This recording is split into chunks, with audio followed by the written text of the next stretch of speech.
Let us start. Good evening.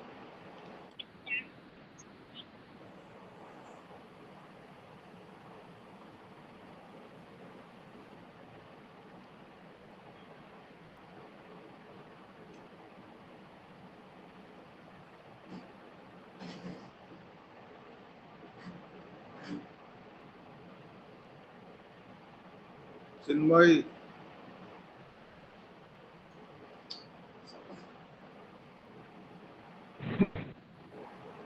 Chinmay, shall I start?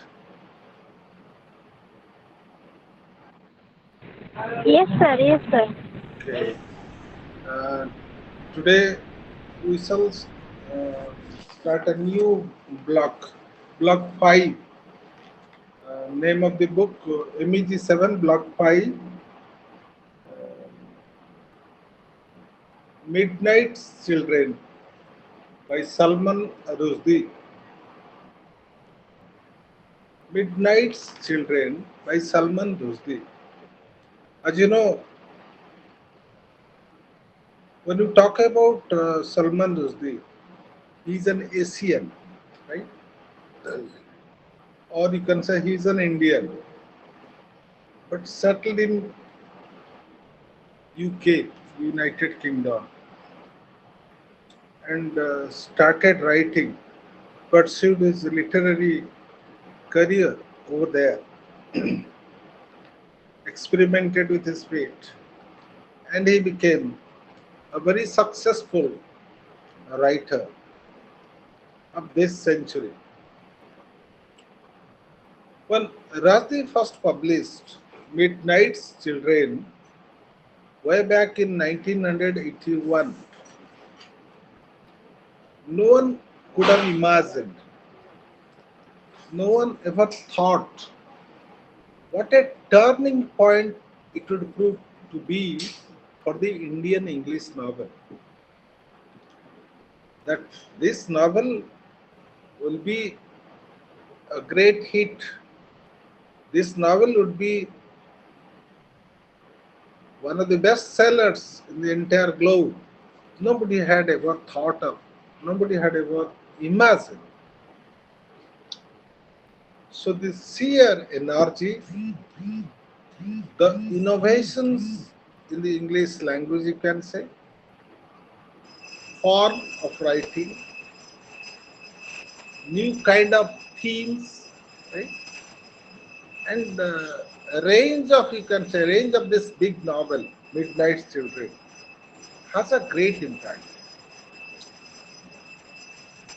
Whatever you touch, be it form, be it theme, or the innovations, right?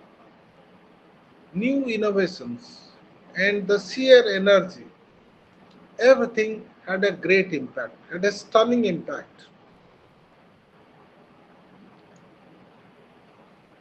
When it was published, it surprised almost every reader across the world, both in India and the West. It was published, as I said, in 1981.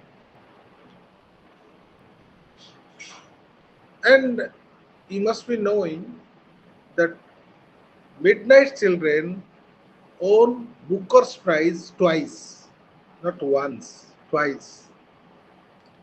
And when it won the Booker Prize, it became a bestseller anyway. Today, it was published in 1981. This is 2023. Almost 42 years passed by. Today, this novel is regarded as a trendsetter, as a trend, as a trailblazer because of the influence it has had on Indian English novels written ever since. As I discussed in the previous days, right? I have discussed so many novelists, but this author, Salman Rushdie, surpassed almost all the novelists of the yesteryears. This novel is considered is regarded as a trendsetter, as I said, because of the influence it has had, because of the impact it has had on the Indian English novels written ever since. Prior to India's independence, people are writing novels, dramas, essays, stories. But Salman Rushdie is the first Indian who got, say, Booker's Prize. Booker's Prize is the highest literary award in England given to any author. And this same book got Booker Prize twice. This is a rare feat of achievement. Perhaps nobody has ever achieved this. So, not only has it influenced novelists, but also it has transformed the way fiction is being written in India now. That he set a trend. Salman Rushdie set a trend in India how to write novels. For example, if you want to compare the post 1980 writers ଯେଉଁମାନେ 1980 ମସିହା ପରେ ଲେଖା ଲେଖି ଆରମ୍ଭ କରିଛନ୍ତି, right? If you want to compare the post 1980 writers, who are those writers? Say, for example, Rohinton Mistry, Amitabh Ghosh, right?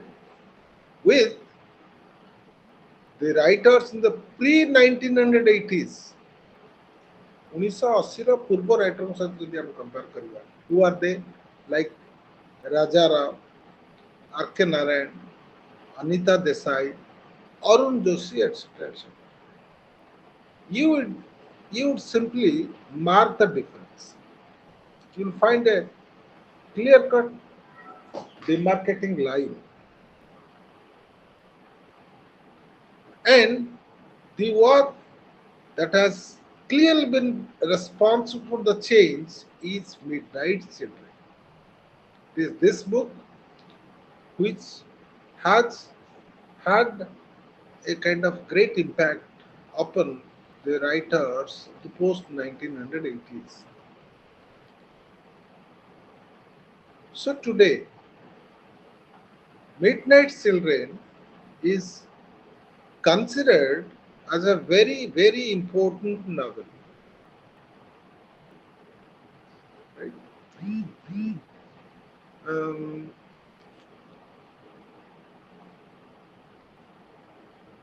if you are, if I mean, sometimes we ponder, we think that why are you, why are we interested to study Salman Rushdie's Midnight Children, and how does we judge the value of a book that has just been published, whether it will be successful or it will be a failure? What is the yardstick of judging a book? What is the yardstick of whether a book will be successful or a failure? And we how does one evaluate, right, a new writer? About a new writer, କେମିତି judge କରିବା whether his work will be successful or not? Is there any yardstick? Is there anything special about a new writer that set him apart, from other writers? Is there anything special about the new writer? So if so, what could that be? As I said, sometimes it is the theme, it is the form, right? It is the innovations in the English language and the sheer energy that has a great impact. All these factors count a lot. Similarly, when I mean to say once a novelist is established, once a writer is established, it is very easy to say so. But any writer to get established, it could be a lifetime. Sometimes it takes years and years together to prove oneself as an established author, as an established writer. Sometimes people can prove themselves to be successful overnight. It is because of their writing style. So, are there any parameters? I mean, are there no parameters which can help us determine the worth of a just arrived writer? Someone who has just entered into this realm of writing. How can we judge him? Because Salman Rushdie belonged to that category of writer. Or any other criteria like is it the number of prizes it wins? Suppose a book was published and immediately within a year or two the book got so many prizes, national and international prizes. Is it a criteria that the book of Salman Rushdie got Booker Prize? That is why it is worth reading. The book of Salman Rushdie got so and so prize because of its style. So this should be read as a successful novel. Is it a criteria? Sometimes people purchase prizes. Right? That is an allegation. That is an allegation. But keeping all these things aside, is it the number of prizes to win? Right? Or in that sense, you can say William Shakespeare's plays never own any prizes. William Shakespeare, 16th century dramatist, poet, right, had never won any prizes, any awards, any international accolades. But we still read, though the dramas of William Shakespeare were written in 16th century, we still read those dramas in the 21st century, 2023, because it is worth reading. The, the content, the material, the themes, right, the style of writing, the presentations style, everything is unique. So, William Shakespeare's plays never won any prizes. So, if somebody has not received any prizes for his creative works, that doesn't mean that his works are not worth reading. If somebody has received prizes for his works, it also doesn't mean that his works are worth reading. Sometimes a lot of factors work, right? Judging any work of art. Um, when you study, for example, when you study Shakespearean criticism, you begin to realize that the way Shakespeare was read in his own times, right, was very different from the way he was read in the 18th century or the way he was read even today. So, at different ages, we approach the same writer from different perspectives, from different angles. So, today it is even possible to read him, to read even William Shakespeare from a from a feminist or post-modern perspective. So, in other words, we can say Shakespeare's plays are those works that can offer new meanings, that can give us new meanings to the readers of different centuries. Right? Um, so, question is there any criteria of judging any good piece of work? So, in that sense, we can say, according to Slopsky, Slovsky, according to Slopsky, Victor Slopsky, new great great new books make unfamiliar what is familiar to readers. And by using a technique which abstract rather than help understanding.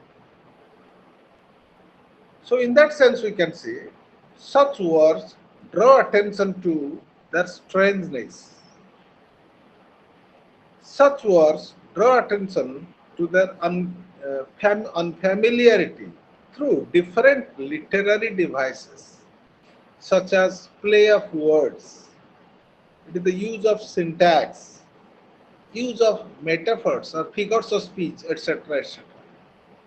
So different writers approach differently. Someone makes use of, say, wordplay.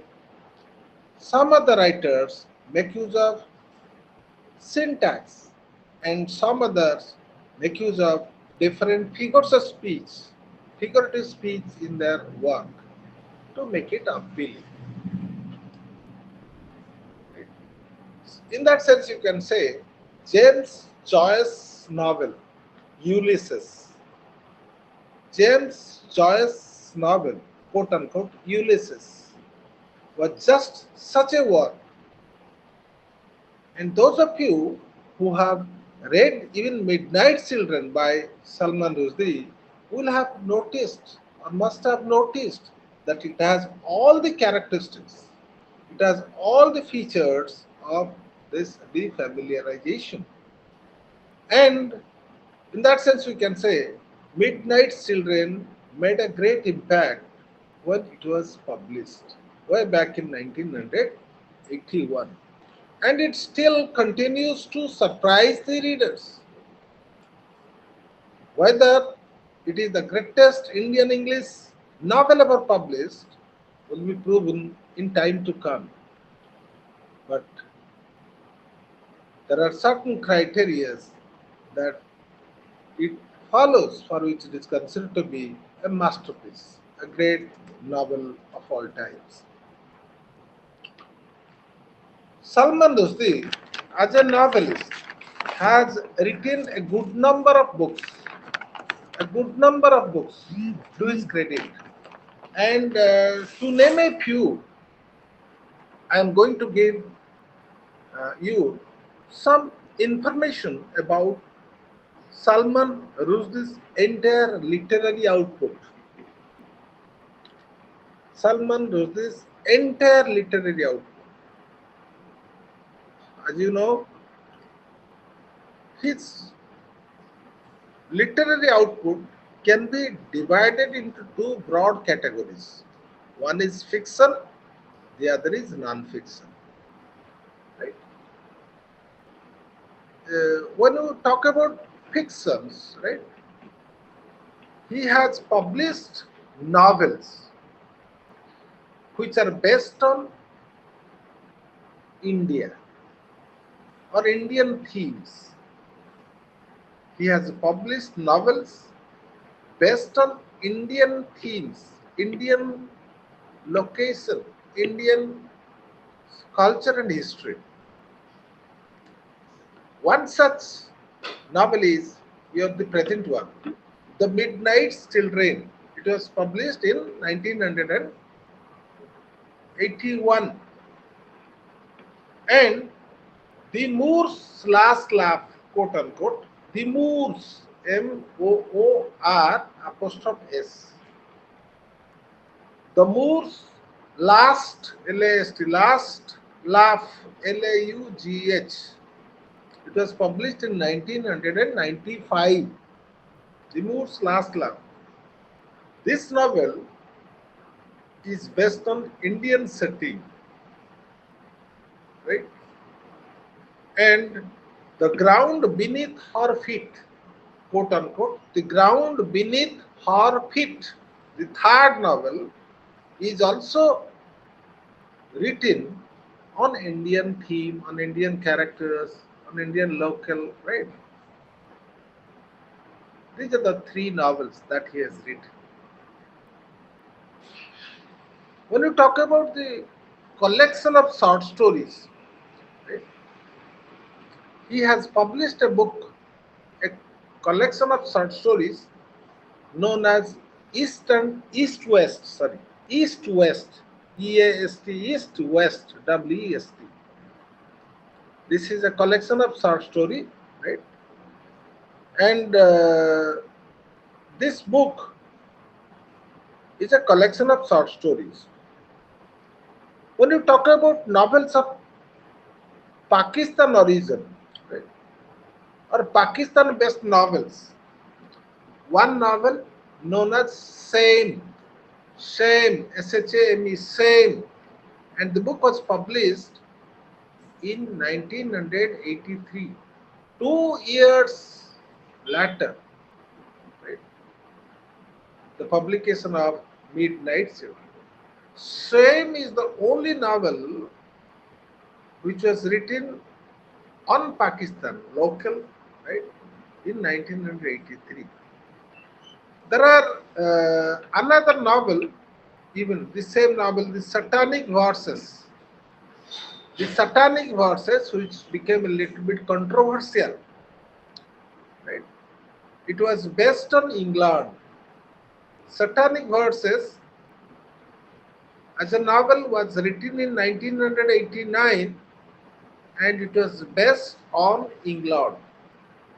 So, when you talk about the publication of novels, he has published novels on taking different countries, right? Their characters, their local plot, almost everything. Countries like India, Pakistan, and India. As I said, when you talk about the collection of stories, he has a collection of stories known as East and East West, which was published in 1994. East West. He has to his credit a science fiction, the first one, the first book that he had written. Salman Rushdie had written in 1979. This is the first book, right? And the name of the book is Grimus, Grimus.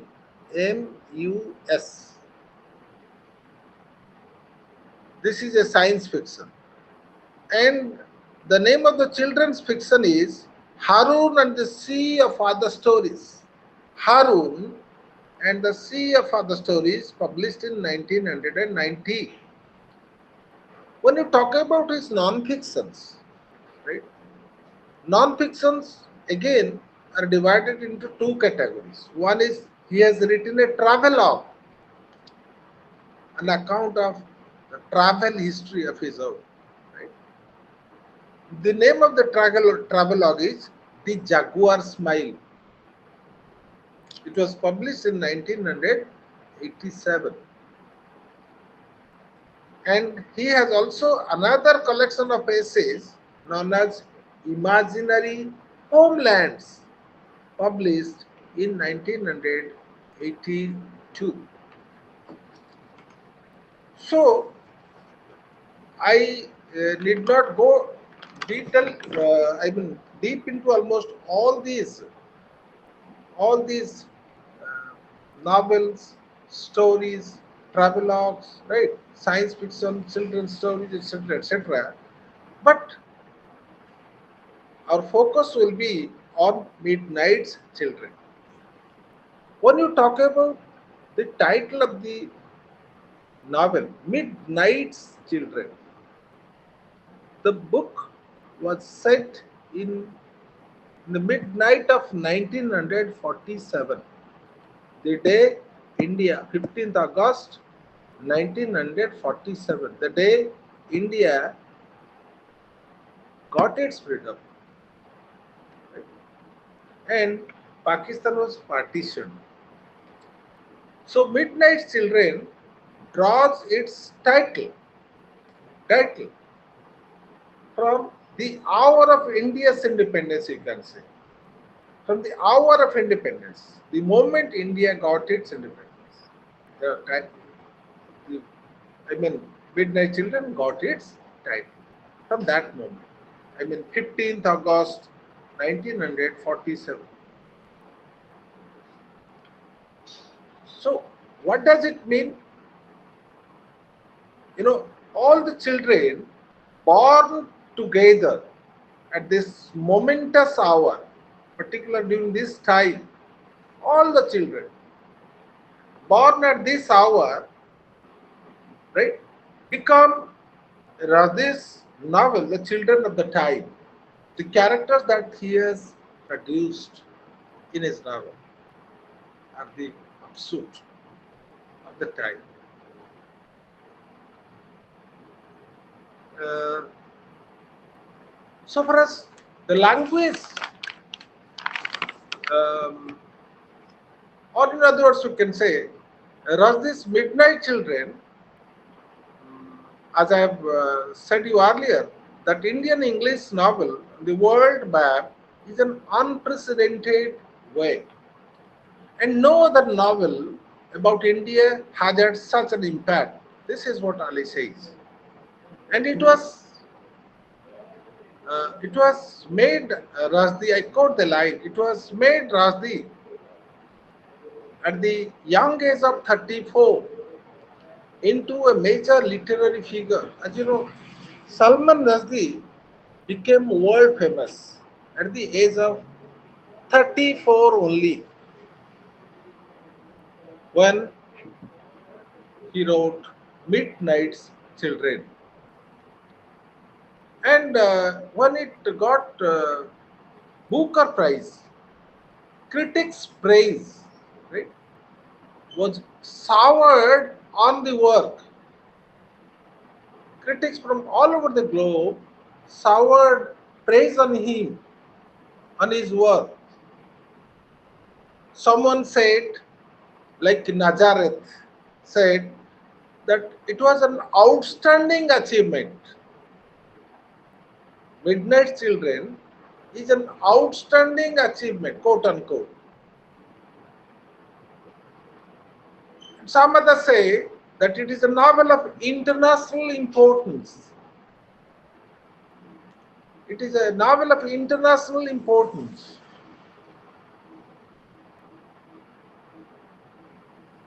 And some others say, like Blaise, that it is a work that sounds like a continent finding its voice. It is a work that sounds like a continent finding its voice. That India is a continent, that before Ajif, nobody used to write, nobody had the recognition, and Salman Rushdie brought recognition, name, fame for this continent. So it is a work that sounds like a continent, right, finding its voice. There are so many critics, so many people from all walks of life praised him with sky high terms. Uh, so this is all about some of the works of Salman Rushdie. And before going into the characterization, let us talk something about the beginning of the English novel of the time. As I said, in the previous days, Indian English novels have had two kinds of predecessors. Two kinds of predecessors. The first set of novelists are those who used to write before 1930s, and they were those who wrote English with stiff correctness, right? Always conscious that it was a foreign language because they were Indians. They always wrote English with all correctness. That English ought to be written with all correctness. And they were over conscious, you can say, because it was a foreign language.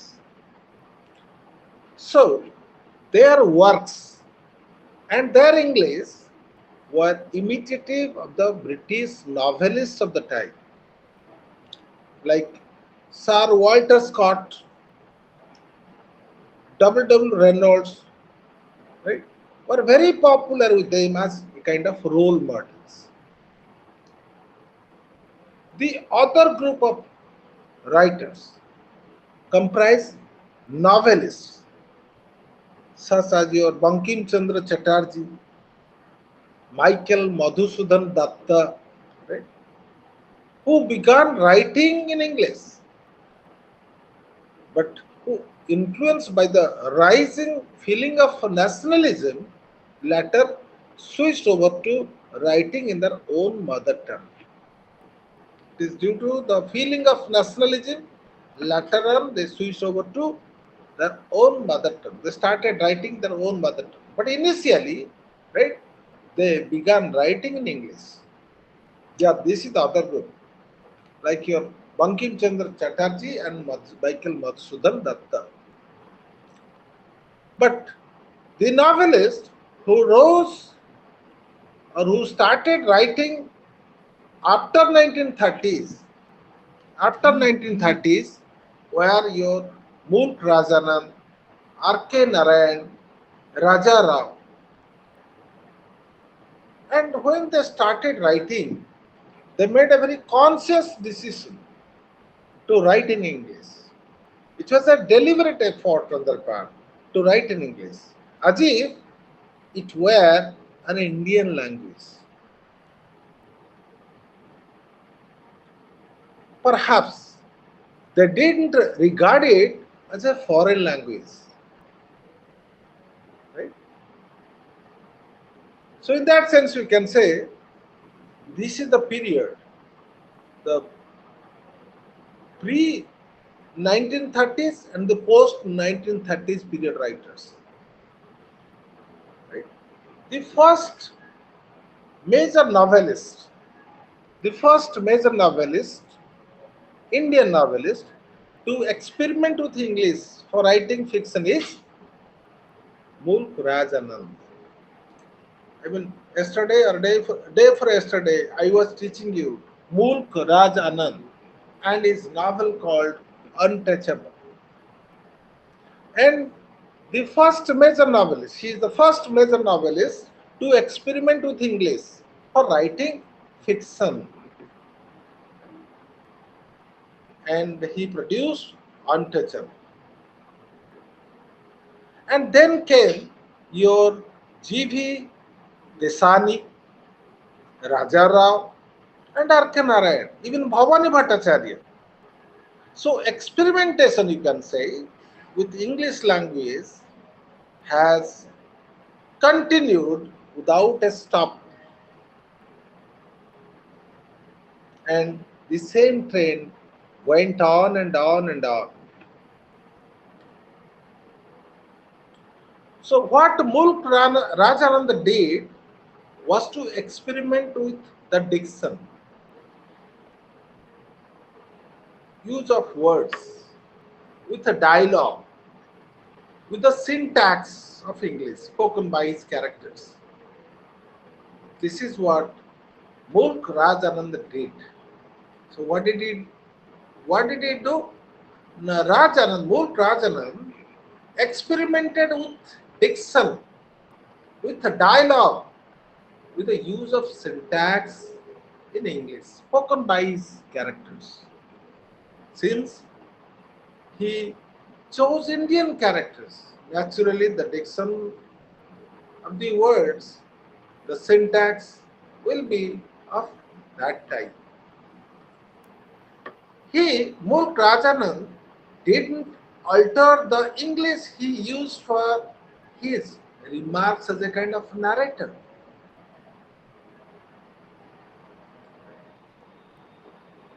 For example, in Untouchable, we can say uh, certain expressions have been used which, when rendered in English, appear very odd and even unusual.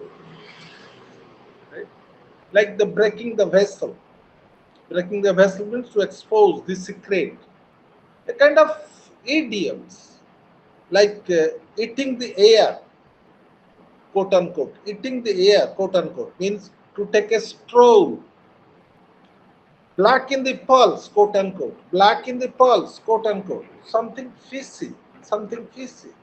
So, a kind of different jargons used by Mool Krajanand in his novel. And these are very common in Hindi and Punjabi, but which, when have wondered why Anand has done this. Sometimes we wonder, we ponder.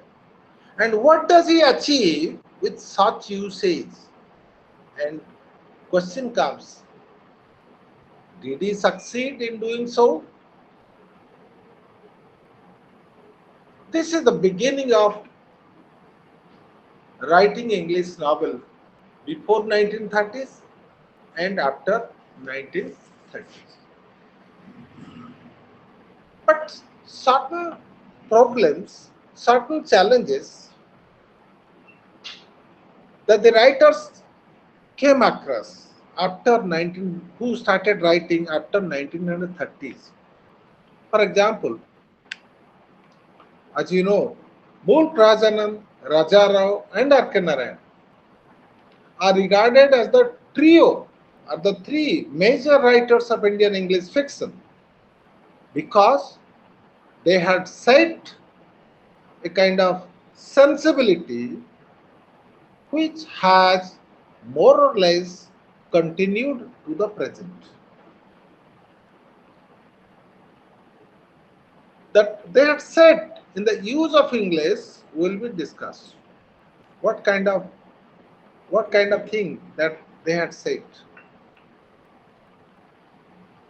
Uh, when you talk about the challenges and problems faced by the post 1930 novelist,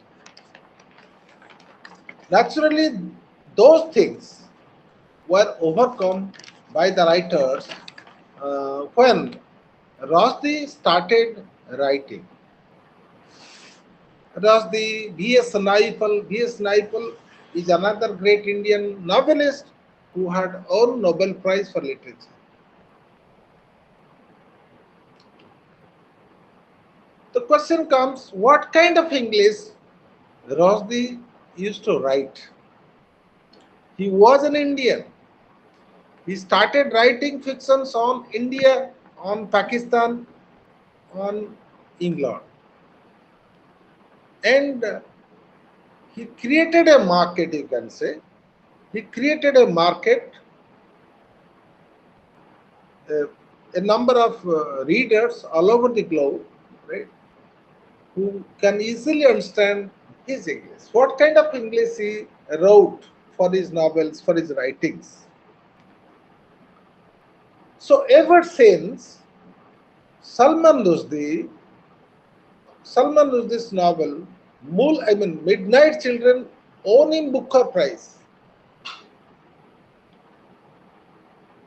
Rushdie became very popular. Or you can say he has been a very popular speaker, even at different seminars, even press conferences. Everywhere he was invited and he started talking about his books, about his theme, about his narrative strategy, about the forms, right? Use of different things in his novels. And this has given him an advantage of speaking very clearly about what shapes his writing, what shapes his writing, how his writing career became perfect, what saved his writing, what made him famous, what made him popular. So wherever he went, be it seminars or press conferences, right? He spoke explicitly. He spoke very clearly about what saved his writing, how he started writing, how he developed writing style, right? And from each of his talks, from each of his discussions, right, we can easily conclude that he is rather a very thoughtful writer who has, reflected deeply in the way he would like to use language to structure his fictions. In other words, we can say that the readers and critics, readers like us, critics like us, the readers and critics, um, I mean, as his readers and critics, we get a lot of information that enables us to apply it to his works and evaluate how far they mirror his artistic, literary objectives and philosophy.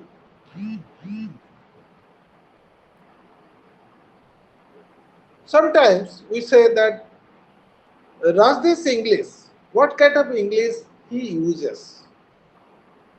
As I said, that Rajdeep has been a very popular speaker in almost different seminars, symposia, press conferences, right? And he is the most articulate.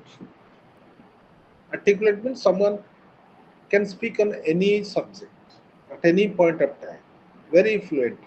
So Salman Rushdie is the most articulate and the most important Indian English writer after Raja Rao to have spoken about his aesthetic at such length. Some people, some critics say that he is a forerunner of Raja Rao. Just as Raja Rao used to follow a particular style in writing novels, he follows his footprints. Salman Rushdie follows his footprints. But this is wrong. And to this, Salman Rushdie refuses. Even, even though Rushdie has always denied Rao as a literary ancestor, Rao as his literary ancestor, but both have been path-breaking novelists. Both are Indians. Both are trailblazers in writing novels. Both are trendsetters in writing novels. And in their use of English language and in the use of technique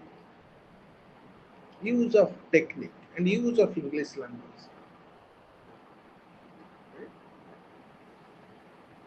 Uh,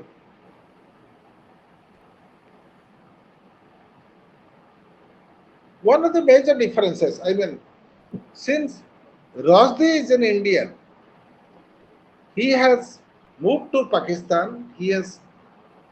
Uh, he had his education schooling here in India, and thereafter he moved to England. So he has, say, developed, polished his, say, language to a great extent, and that helped him later on to write novels to present novels in a very good manner. Sometimes question comes that we take pride that Salman Rushdie is an Indian. Even the Asian countries take pride that Salman Rushdie is an Asian writer. But he has settled over in England. So question comes, is Rushdie an Indian English novelist? Here is a question, very simple question. Is Rushdie an Indian English novelist? We claim that he is an Indian. But he has left India say many years before. He has taken citizenship over there. Today we claim that Rishi Sunak, the Prime Minister of England, right, belongs to our country. But do they take the same pride in identifying themselves? So question comes to our mind, is Rushdie an Indian English novelist? In an interview he gave in 1982, Rushdie stated, Salman Rushdie stated that there is no such thing as Indian British fiction. There is no such thing as Indian British fiction. And he felt that writers like Arkenaren and Mulk Rajanan have more affinities to Indian writers in the Indian languages. They have more affinities, closeness, right, to Indian writers in Indian languages than they do to a writer like me. Than they do to a writer like me. He means to himself. Rushdie says, who just happens to be writing in English. Means he doesn't identify himself with the Indians. Rather, he says that Arkenaren is an Indian writer. Mulk Rajanan is an Indian writer because they have more affinities to Indian writers in the Indian languages. But he doesn't identify himself with our country.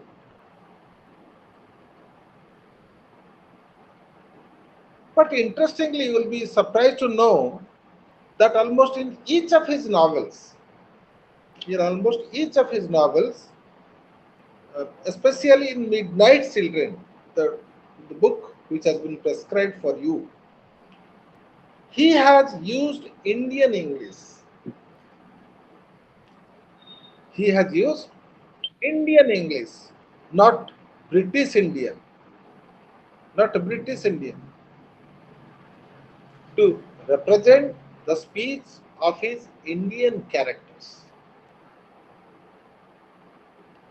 This is very clear. Since he has chosen a good number of characters from India, naturally he has chosen Indian English for his Indian characters, not British English. This is clear. Indeed, if there is a difference between his forerunners and him, then it is this, that while Arkanarayan, Raja Rao, Mulkrajanan and others were at pains not to use a single vernacular word, single phrase, single idiom, right, untranslated into English, Rushdie often refuses to make such a concession for the Western readers. This is the difference between Salman Rushdie and Akhenaran, Rajarao, Mulkrajanan and Bhavani Bhattacharya. When you talk about Salman Rushdie's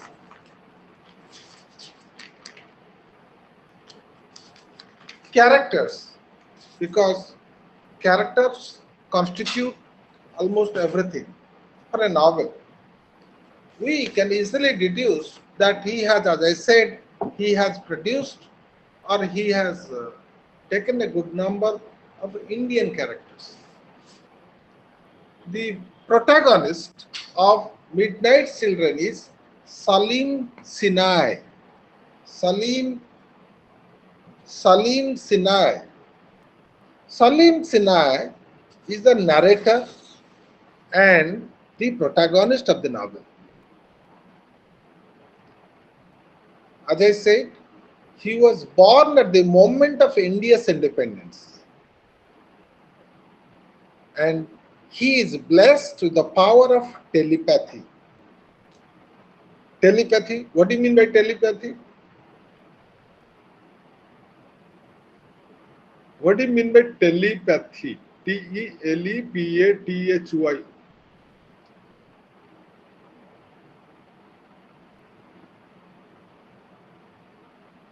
What do you mean by telepathy?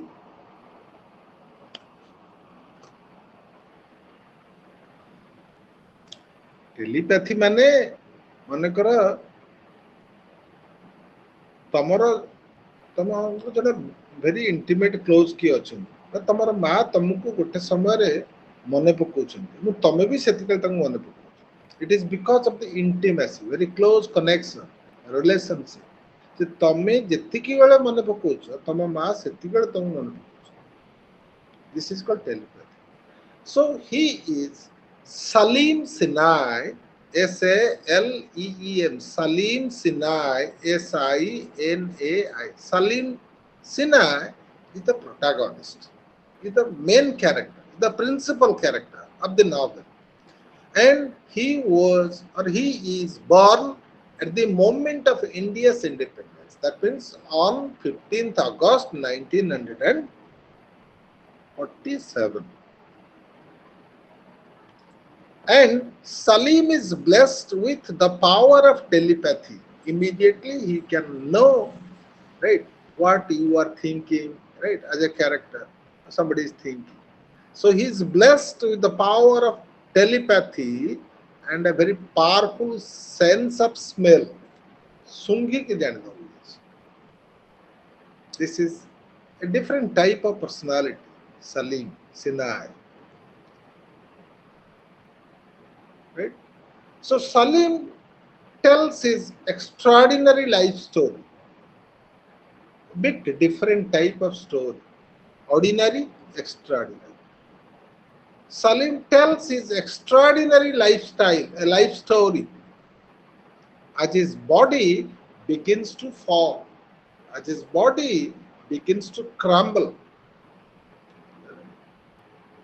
So this is an account that significantly parallels the history of post-colonial India.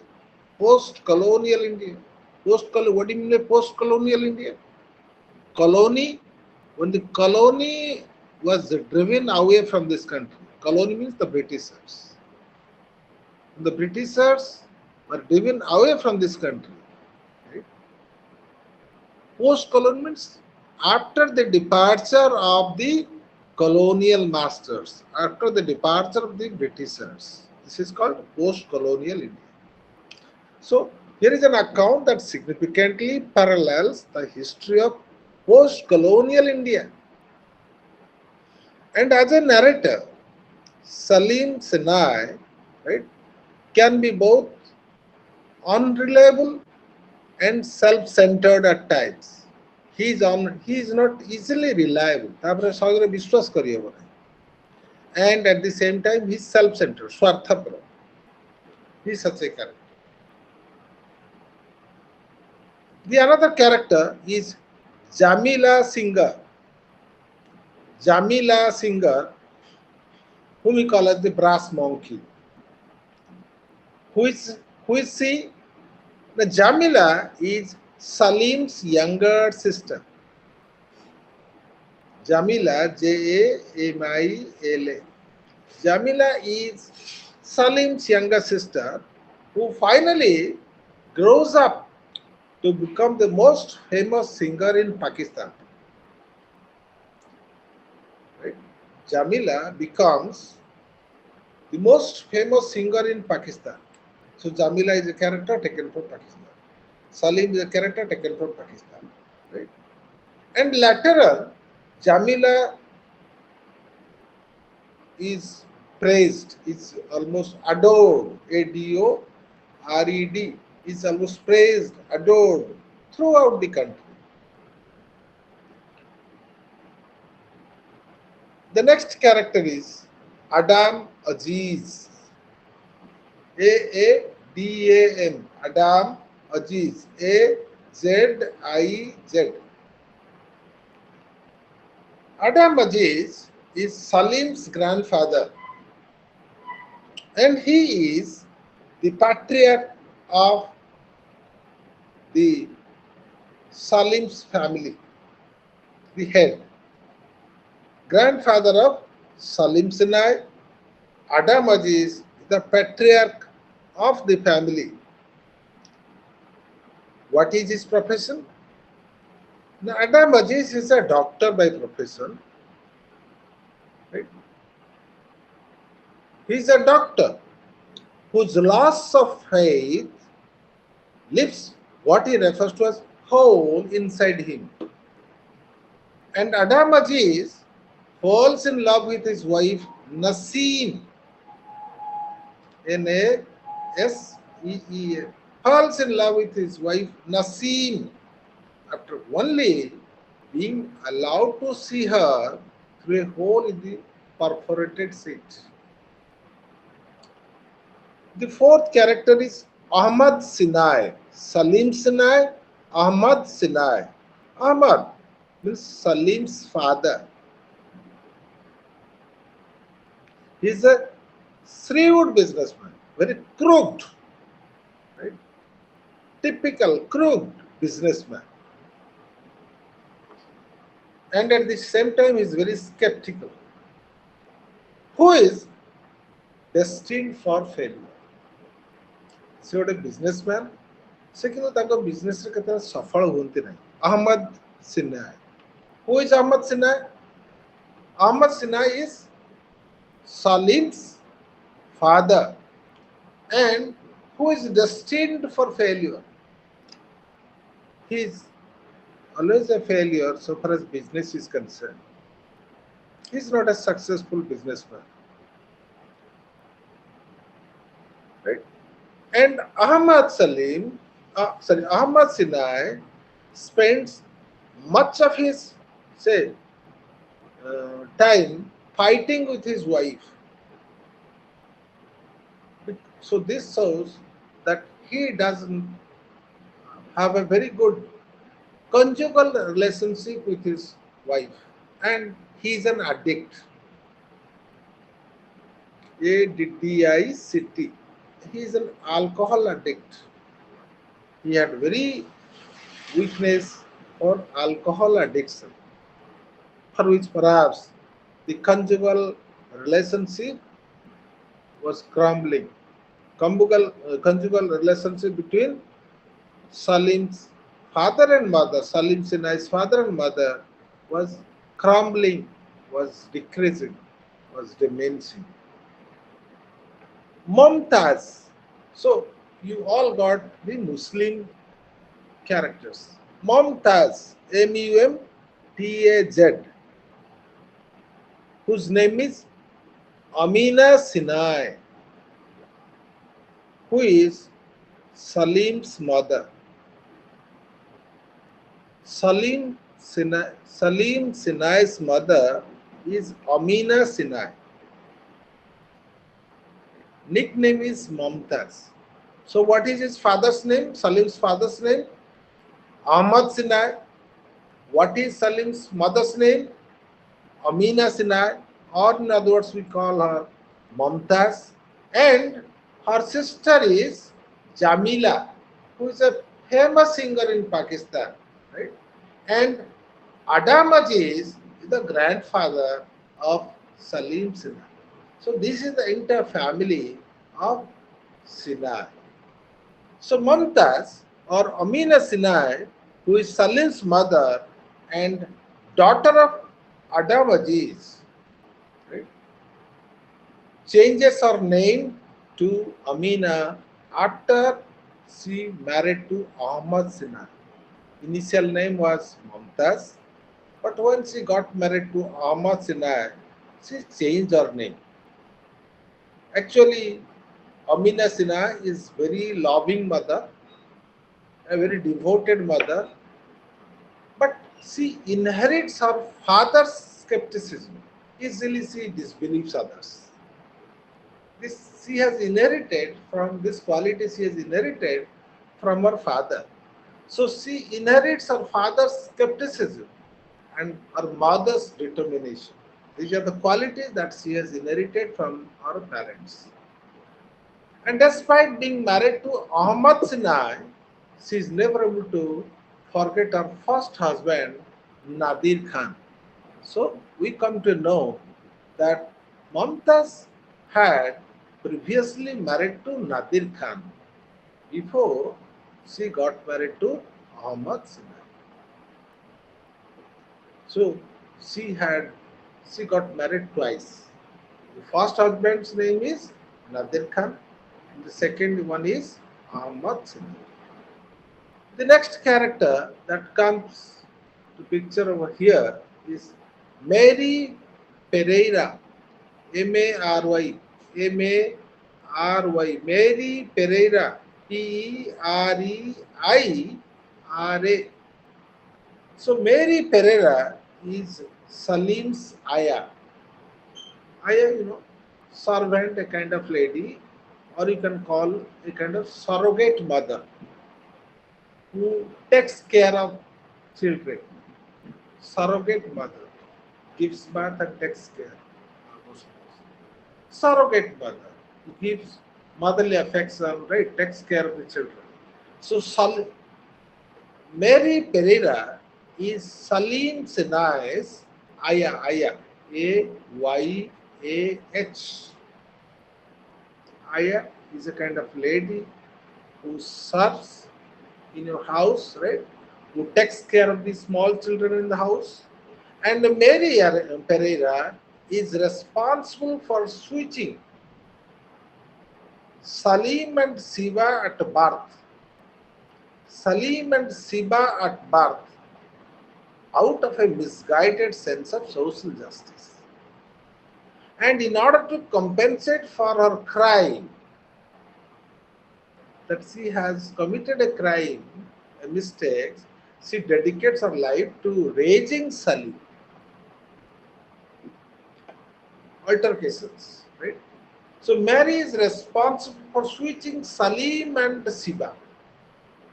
Instead of Siba, right, she perhaps changed, interchange of children. And this thing had been done even at the birth out of a misguided sense of social justice. And in order to compensate for her crime, Mary Pereira dedicates her life entirely to raising Salim Sanai. Siva, as I said, is another character. Is Salim's arch rival, contender. He is Salim's arch rival. Siva is Salim's arch rival. And Siva is born exactly at the same moment as Salim. ये जो समय जन्म से सही समय जन्म. While Salim is raised in a loving, wealthy household, Siva is raised in abject poverty. Salim is raised in a loving, wealthy household, whereas Siba is raised in abject poverty by a single father. So, Siba is blessed with a pair of, right, uh, strong knees and an amazing prowess in a war. And Siba is named after the Hindu god of incarnation, Hindu god of, Hindu god of destruction, and who is also the god associated with procreation. Shiva, Lord Shiva. He is named after Lord Shiva, the Hindu god. Another character called the widow means Indira Gandhi. The corrupt, here there is a reference to Indira Gandhi in the book, for which later on Salman Rushdie was threatened, was sent a court notice. So here, the widow performed the role of Indira Gandhi. So the corrupt Prime Minister of India, responsible for the destruction of the midnight children. The corrupt Prime Minister of India, responsible for the destruction of the midnight children. Children who were born at the dead of the night when India got its independence. Parvati, another character, Parvati, the witch. I, I mean, like Salim, she's a real witch. One of the children born at the moment of India's independence. ସେହି ଗୋଟିଏ ମୁହୂର୍ତ୍ତରେ ସମସ୍ତଙ୍କର ଜନ୍ମ. And Parvati is Salim Sinai's close friend as a child. Salim Sinai's close friend, and later became his wife. Parvati became wife of Salim Sinai. Parvati, as the name suggests, Hindu. Salim Sinai is a Muslim. And despite her fantastic powers, right, she is unable to make Salim fall in love with her. And as a result, she embarks on an affair with Shiva. So that results in a child. So in Hindu religion, Parvati is the consort of Shiva, the wife of Shiva. Another character, Padma, Padma, Padma. Padma is Salim's devoted caretaker and future wife. Devoted caretaker, Salim's future caretaker, devoted caretaker and future wife. And Padma is as strong and down to earth as Salim is weak and dreamy. Whereas Salim is very weak, very timid, very dreamy, whereas Padma is very strong, able-bodied. And Padma provides Salim with a kind of patient audience to almost everything. Very skeptical. Padma is, I mean, she is very skeptical. And Nasim Ghani, Salim's grandmother. So they are all Muslim characters, right? Nasim Ghani, Salim's grandmother, and Adam Aziz's wife. Adam Aziz is the grandfather of Salim Sinai. So after marriage, Nasim Ghani becomes known as Reverend Mother because of a religious devotion. So as her husband withers away with age, when so to say Adam Aziz became aged, right? Reverend Mother or Nasim Ghani grows increasingly large and powerful. She became the central figure in the house. The next character is William Methold, Salim's biological father. He is an Englishman. So William Methold seduces woman with his perfectly parted hair, which is actually a wig. Actually, he is bald-headed, but he has put on wig. And he owns Methold's estate. William Methold owns Methold's estate, a portion of which he sells to Ahmad Sinai. And he sees his departure from India as marking the tragic end of an era. This is just like In 1947, 15th August, India, even Pakistan, sorry, England, parted from India. Similarly, he sees his departure. William Method sees his departure from India as marking the tragic end of an era, of an age. Alia, Alia is another character who is Salim Sinai's aunt and sister of Amina. And after Ahmad Sinai rejects her for her sister, Alia harbors a lifelong bitterness and determination to destroy her sister and her sister's family. She is very revengeful. Alia is very revengeful. So she has developed a lifelong bitterness for her sister's family, and she is determined to destroy her sister and her sister's family. Hanif, Hanif, who is Salim's uncle and brother of Amina, maternal uncle. Salim's uncle, Hanif, and Hanif is the brother of Amina. And Hanif was once one of the most promising film directors in India. However, his dream to create art free from all kind of melodramas, free from all kind of superstitions fails. So as his career fails apart, or as his career falls apart, he commits suicide. Similarly, we have so many other minor characters too. But instead of say discussing other minor characters like your Nadir Khan, Mustafa, Emerald, General Zulfikar, Jafar, right? Picture Singh, Wee Winkle, Anita, and so many other minor characters.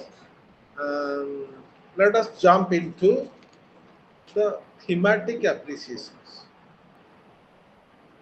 Um, because, as you know, themes are the fundamental and often universal ideas, right, explored in any literary work. There must be a theme. Right? As I said, when you discuss the characters, we see so many characters were born at the midnight of India's independence. Or in other words, we can say born at the dawn of Indian independence and destined upon his day to break into, you can say, as many pieces as there are citizens of India. Salim Sinai, the protagonist, manages to represent the entirety of India within his individual self, as if he represents India. So he is as if his individual self represents the entirety of India, the complete India, the whole of India. So the notion or the idea that a single person could embody a big nation like India, a single person like Salim Sinai, right, could embody diverse nation like India. And this encapsulates one of the novel's fundamental concerns. This is one of the fundamental concerns of the novel. What is that fundamental concern? The tension between the single and the many. The tension between the single and the many. This is the theme which is prevalent in the novel. In other words, we can say the dynamic relationship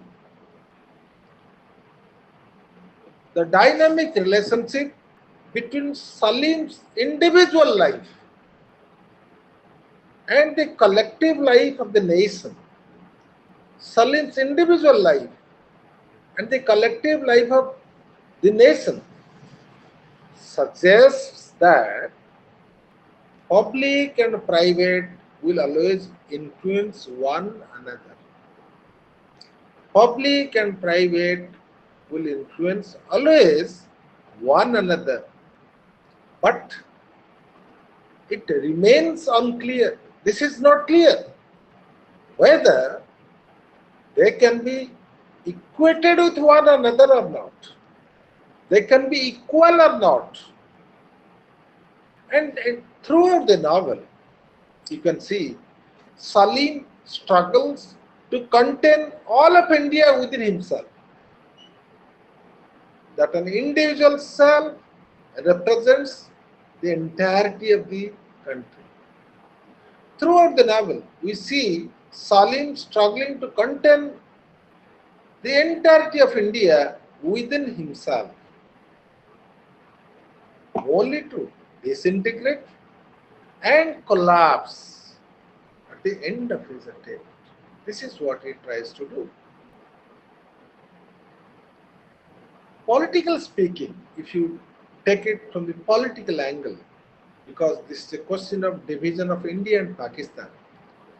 Politically speaking, the tension between the single and the many also marks the nation of India itself, our country itself. As you know, one of the fastest growing nations in the world, India, has always been diverse, has always been teeming, and its constitution, our Indian constitution, recognizes 22 official languages, not one, not Hindi only. Our Indian constitution recognizes 22 official languages, and our population, Indian population,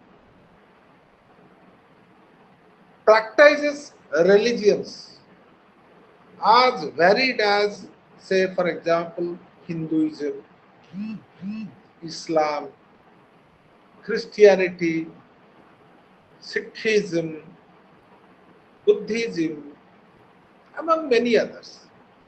So, as Indians, we practice religions of different kinds.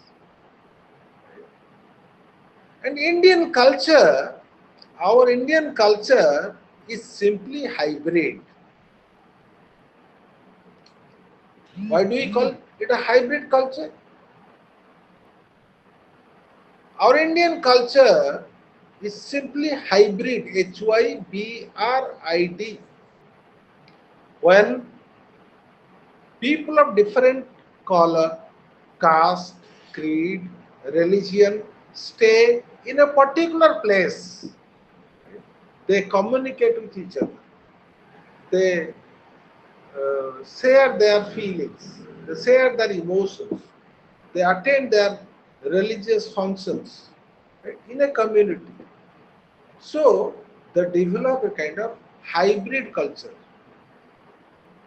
So India or Indian culture is hybrid. A mixed hybrid means mixed culture. Having been influenced by many other cultures over the millennia of its development. With the passage of time, our culture has developed. Our culture has grown. Our culture has become refined, has become fine-tuned as it has come in contact with so many religions, because people of so many religions stay over here, come in contact with one another. And at the same time, you can say, maintaining India's, say, diversity. We say that unity in diversity. What do you mean that? What do we mean by that? Unity in diversity. That we are a diverse country. That people of all caste, color, creed, religion, language stay here, and we are one. We are a one nation. Right? We respect the religion of other people. We respect their culture, their value system, their clothes, their language. So this is what we call diverse. So, in other words, we can say maintaining India's diverse diversity in a peaceful fashion. This is what is diverse, and in this diversity there is unity. So, maintaining this diversity has often proved difficult, and India's division into Islamic nation of Pakistan and the Hindu nation of India, right, remains the most striking example.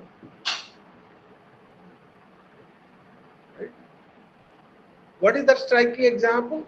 That the desire to contain and reduce India's plurality.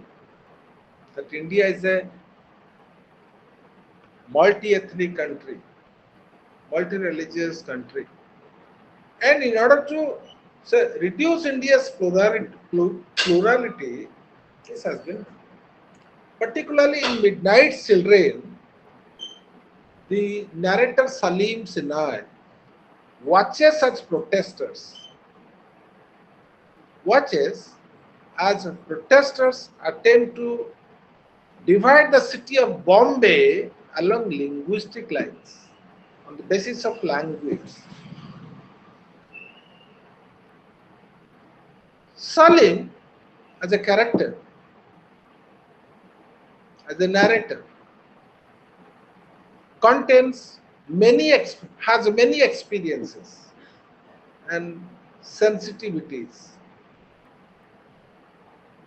and he stands in contrast to the protesters who demand for their own language-based region, who demand for their own language-based region, like India and Pakistan. Pakistan demands the Urdu-speaking people will have a separate country. So his power, Salim's power of telepathy, allows him to transcend the barriers of language,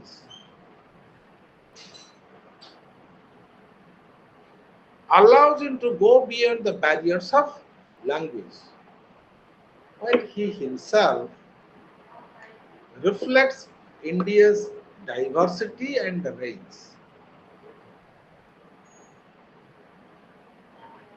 This is what is the plurality of theme that has been discussed in detail.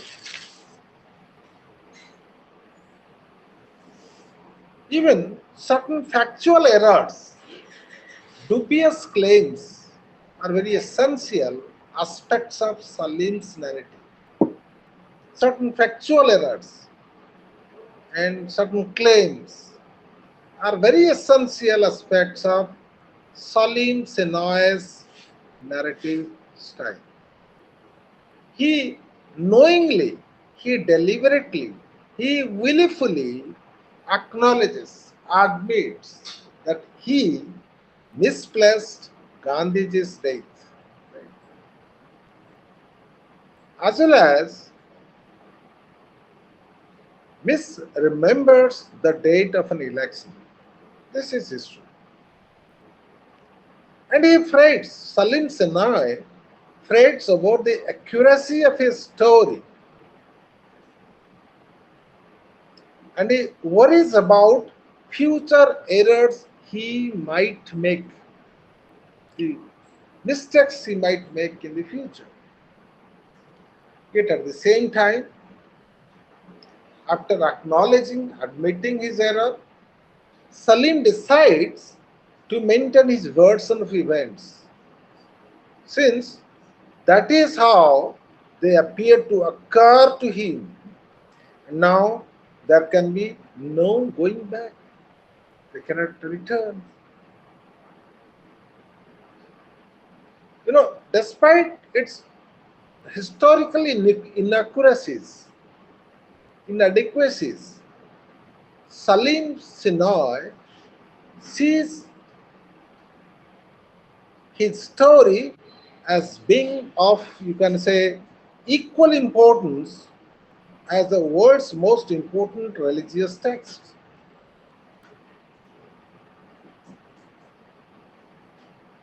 And this is not only his story, but also the story of our country, India.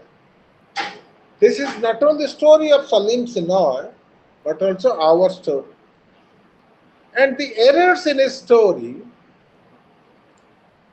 right, point to one of the novel's essential claims, that truth is not just a matter of verifiable facts. Truth cannot be verified. This genuine historical truth depends on certain perspectives.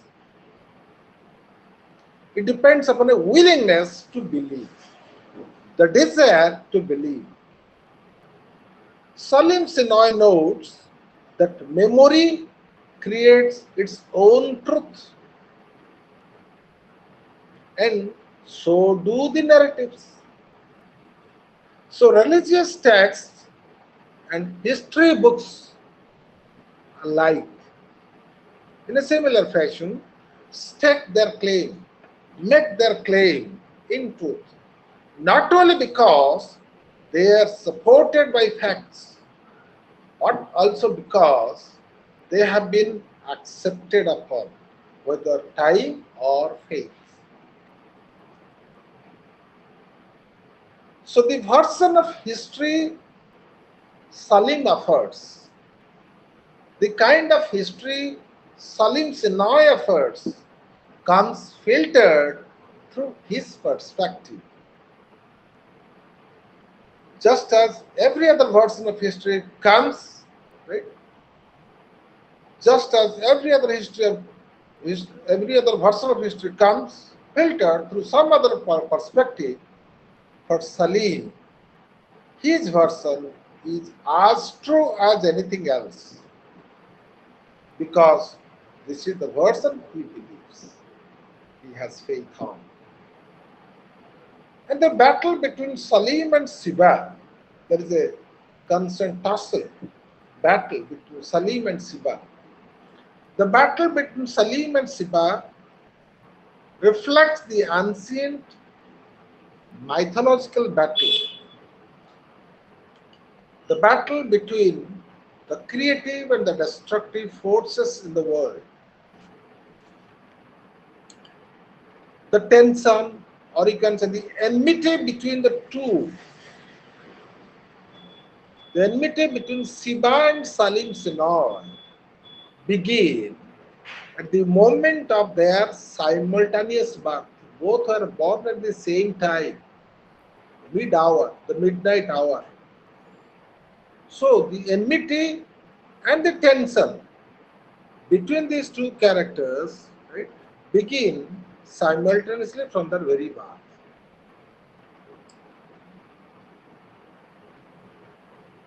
The reference to Shiva, Shiva, right, the Hindu god of both, you can say, both destruction and procreation. This reflects not only the tension between destruction and creation, but also the nature of these two forces, destruction and procreation. Salim, as you know, is the narrator of the Midnight Children, and he is responsible for creating the world. We, as readers, are engaged in this. Since he represents the creator, he represents Brahma. Since he is considered to be the creator, he represents Brahma, the god of creation. So, what Salim creates here is not life but a story. What Salim creates here is not life but story. And by delivering Salim into the hands of the widow, Shiva is responsible for the destruction of the midnight children. And yet, by fathering Adam and hundreds of other children, he ensures the continuation of their legacy. This is what he says.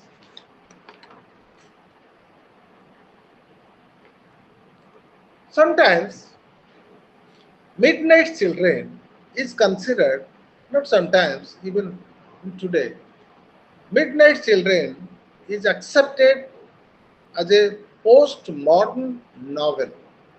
Postmodern novel. As you know, as this novel shows a concern with the process of how it comes to be written,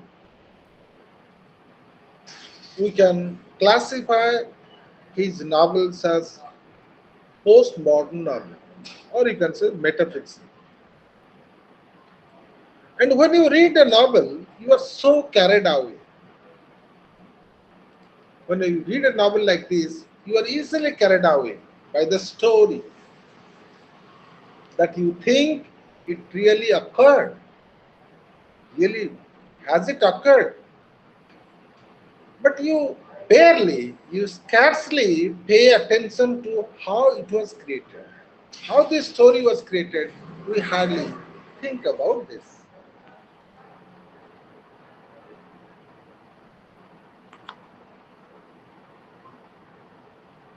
Like, the character like Padma, you would like to know that, or you would like to know what happened next.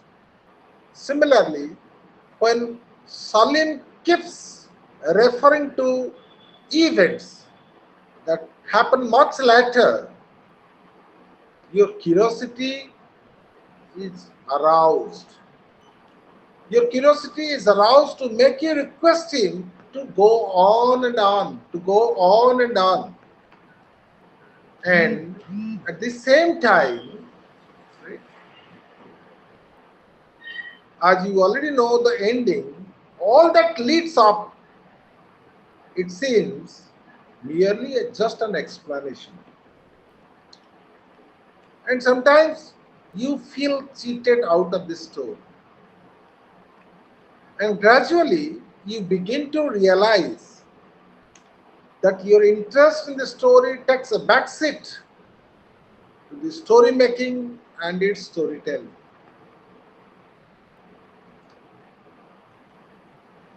And he tells you a story.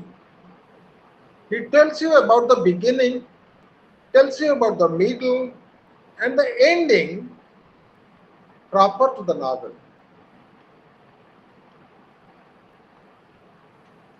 And he lets you in the art of building up to the climax. He takes you to the building of the climax of the story. This is what, having exposed to a kind of machinery, question comes to our mind. Does Rushdie stick to the rules that has outlined for you? Yes. Yes, in fact, he does so in such a fashion that you begin to wonder what's up. This is what we wonder sometimes. And he appears to follow each of the novel's conventions to the later, which gives you the feeling that he is being tongue in cheek.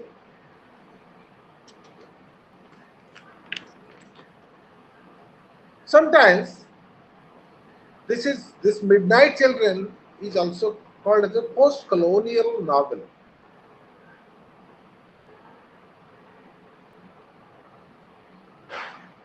When you talk about post-colonialism, like postmodernism, it is a critic of modernism, or post-colonialism is a critic of modernism. But unlike postmodernism, it attacks modernism from a post-colonial angle. While post-colonialism is a reaction against modernism, it's a reaction against post-colonialism, or you can say post-colonialism is an attempt to show the irrelevance of the Western division of pre-modern, modern, and postmodern. In every field, you can say postmodernism attempts to reverse, attempts to change, attempts to extend or project the movement of modernism. And this could be seen in the post-modern return to history, in the rediscovery of intuition and imagination. So in that sense, we can say that this Midnight Children by Salman Rushdie is a post-colonial novel. And sometimes we also call it as a historical novel. Midnight Children is considered as a historical novel. So what do we mean by this? So as we discussed earlier, history deals with facts and novels deals with fiction. Novels deals with fancy and fiction. History deals with facts. But when you call historical fiction, historical novel, what is this? But a historical fiction is a kind of genre that uses historical events, that uses historical figures as a kind of backdrop for a story. So, here is a question that comes to our mind. Can we classify Midnight Children as a historical fiction?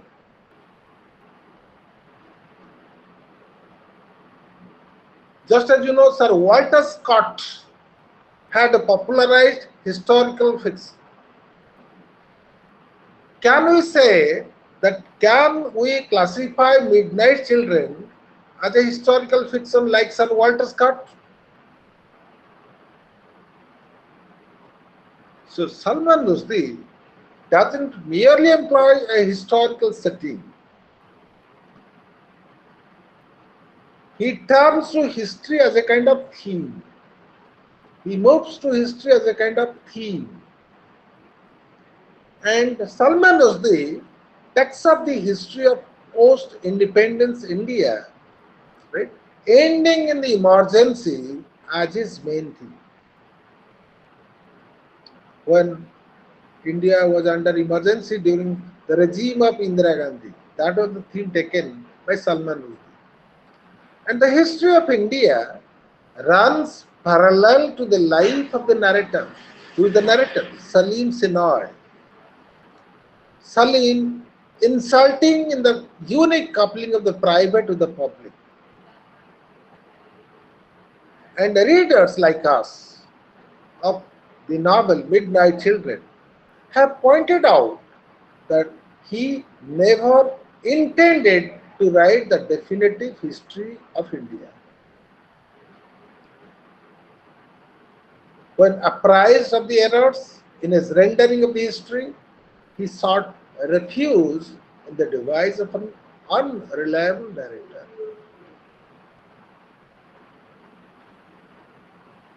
So the myth of the lack of historical consciousness among the natives, quote unquote, was based on two presuppositions. The natives had no written records. They had no way of systematically studying the past. So now writers like Salman Rushdie are trying to disprove the lie. And Midnight Children, particularly in this novel, Rushdie juxtaposes the remembered truth against the recorded truth and establishes the validity of the former. And oral history precedes by logic of memory.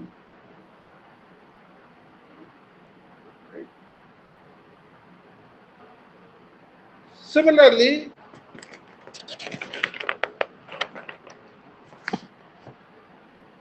uh, when you talk about the other novels of the 80s, immediately one name comes to our mind.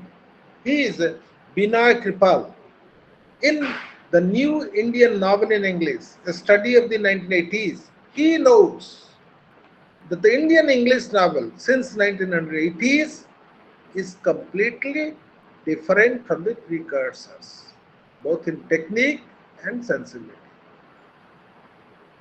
And the most traumatic event in the post-independent India was the imposition of emergency in 1975, and that had left an indelible mark which cannot be erased. That had left an indelible mark on the novels after this event. So, after From Midnight Children, the great Indian novel and such journey also places the emergency as a kind of climatic event in that plot.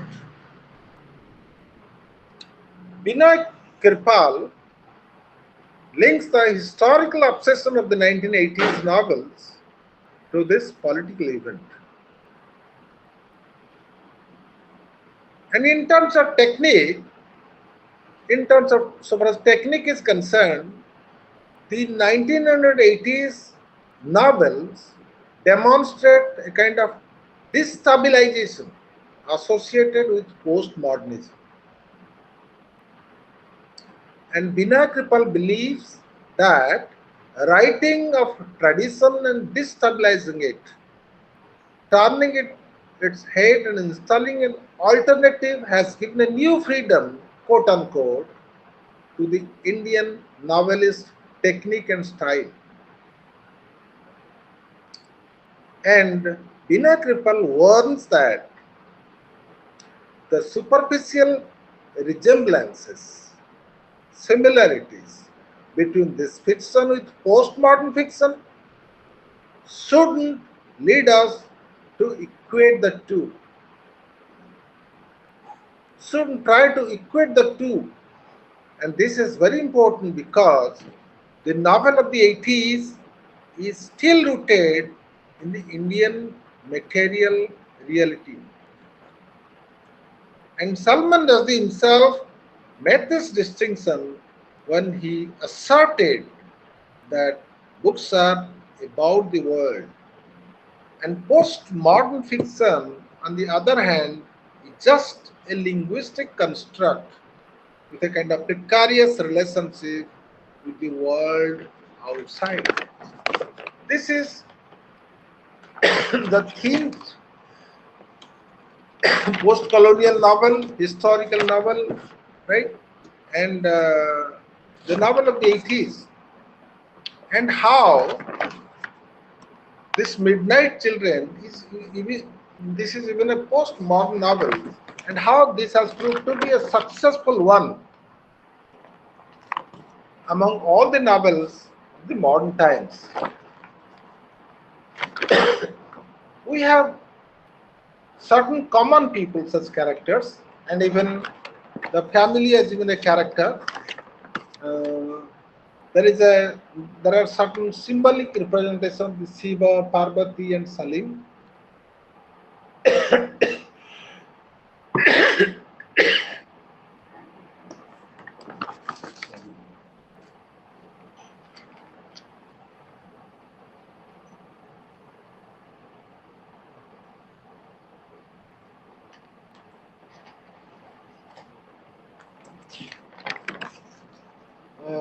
So far as characterization is concerned, we have already discussed, because characters are described as persons presented in narrative or should say dramatic works, right, that are sometimes interpreted by the readers. Right? Um, they possess certain, should say, moral personalities, emotional qualities, and that get communicated through what they speak, through what they do, right? Or what other characters tell about them. This is what the characters say. Um, if you talk about the characters of the past writers, like even Charles Dickens, right? Charles Dickens, Mr. Micawber, and Arkenarent's um, Gappu, the taxi driver, Arkenarent's guide, right? They are the characters who may remain unchanged in outlook and nature. Similarly, your Salim Sinha is a character who stays, say, who goes on changing. And for example, um, if you take the character of Raju in the guide, right, Arkanarant's guide, but you change suddenly from jailbird to a kind of white sage. Similarly, we find Salim as a character who constantly changes, who undergoes transformation. Right, this is what we find. And Salim, in that sense, is a kind of round character. And there is use of myth, use of symbols and myth in Midnight Children. What is this myth?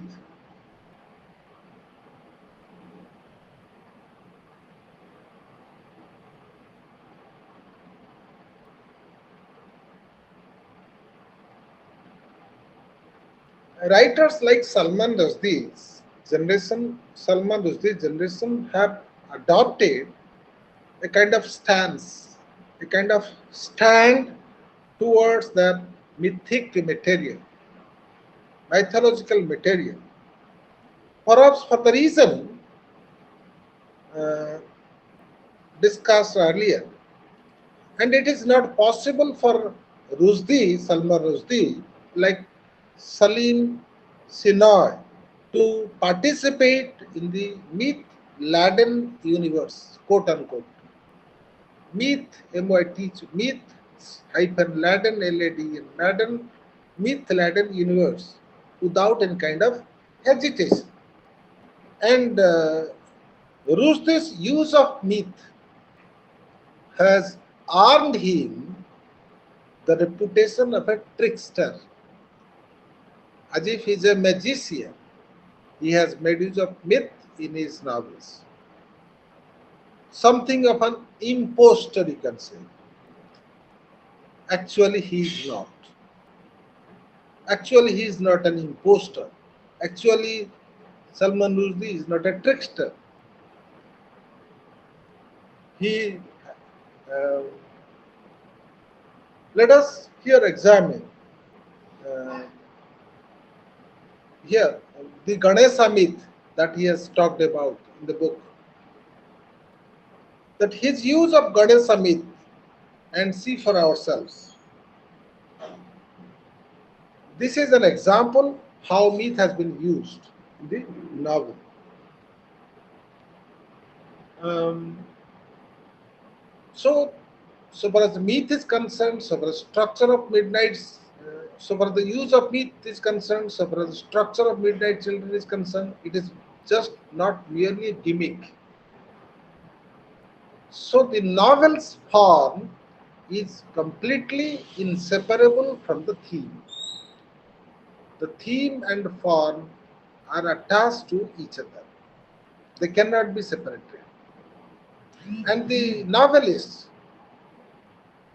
Salman Rushdie has employed a particular manner of telling a story because he wants to show how stories are made. That history too is a fiction, a story. And we have tried to know why and how Rushdie uses such kind of epic structure. And we also came to know that Rushdie's errors are the irreliable, so to say, narrator's errors. And we try to discover how magic and realism, myth, all these things have been blended by the author in the story, right? To immerse the postmodern faith with the oral narrator's village worldview.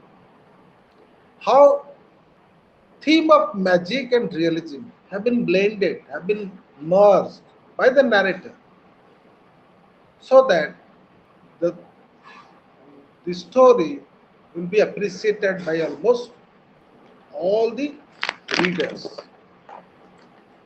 We also find there is an interplay of realism and fantasy. There is an interplay of realism and fantasy in the book. And at the same time, we find there is an epic structure, as I said. We call it an epic structure because where we find almost everything grand, epic structure. Just as you are in an epic like the Ramayana or the Mahabharata, the style itself is grand. The language is sublime, right? The characters are grand. So this drama, this novel, Midnight Children, has an epic structure, and for this reason, it is considered to be, or it has a stunning impact upon the readers because of the structure of the novel. It is well appreciated, it is well accepted by the audience. It was, it got Booker's Prize twice. This is a rare piece of achievement on the part of, say, your Salman Rushdie. For an Indian who received Booker Prize at least twice in his lifetime for the same book, this is a rare feat of achievement. And we also discussed three themes: the theme of history, the theme of individuality, the theme of colonialism, right, in India. Even there are there are themes of, so to say, migrancy or memory which has been dealt with, and that we also try to say give some focus to this migration. How this has migration creates a kind of emotional bonding to the departed country. Say, for example, when you talk about migration literature, he's Salman Rushdie himself is a byproduct of this kind of uh, literature. As I have already told you that Salman Rushdie belonged to India, and later on he shifted to England. He took up writing as his professional career. He tried to establish himself over there, but he had a sense of belongingness to the past. He had a sense of belongingness to his motherland because he has left behind almost everything in India: the Indian culture, Indian ethos, the way of living, right? The societal values. So he has left behind everything and he remembers almost everything over there. So when someone leaves his native country, stays over in a foreign country, he has a kind of emotional bonding with the earlier country, the earlier nation, his homeland. But at the same time, he tries to connect himself with the host country. I call it a host country. This is what is known as migration literature. At the same time, he tries to have a kind of connection with the host country. Which one is the host country? Say, for example, after leaving India, someone lives in the UK. UK becomes the host country. And he or she has to adapt to their culture, their way of living, kind of relationship they have. But at the same time, this is simply impossible. They cannot. So, on the one hand, we can say person who leaves the country, who migrates to another country or emigrates to other countries, has a sense of emotional bonding with the homeland and he tries to connect himself with the present. Always he tries to look forward to the future with a good hope. And that sometimes a gap, a kind of gap is created. And that is what is reflected also here in this novel, Midnight's Children. This is also presented in a way where we find this, where we talk of the fragmentation, the division, right? Memory, look back to the past, reminiscences, right? This is what we talk about. How do you look back to the past? How do you look forward to the future? And how are you content, happy with the present? The three things are important, and all these things have been reflected in the novel called Midnight's Children. Thank you.